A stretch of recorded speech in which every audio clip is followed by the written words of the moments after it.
So the density at that point was about 30 to 40 kilowatts per rack. The current generation Blackwell, which has now gone to liquid cooling, is now running at 120 to 140 kilowatts per rack.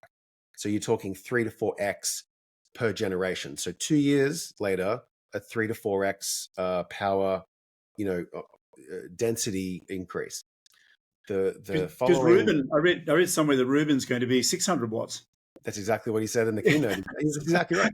And so that's another, 3 to 4, even 5x on some of these, and in 2 years.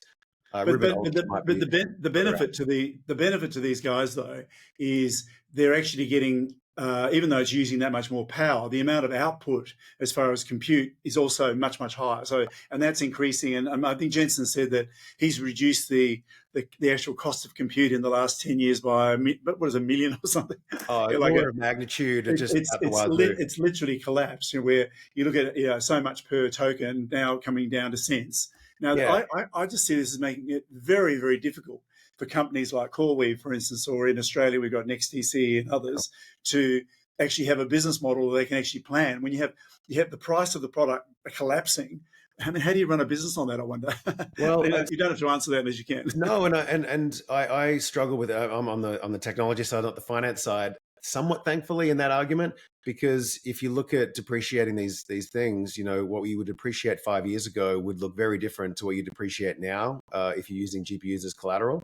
And you're watching these prices go from $8 an hour for a GPU to $2 an hour for the same GPU 6 months later, 12 months later.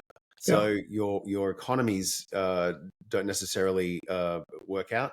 Where you've got some protection is companies like CoreWeave and others have got large scale customers that have either prepaid or have got arrangements and contracts, and they've got 2, 3, 4, 5 year contracts and extensions, etc. So they've somewhat locked in for that period for that infrastructure.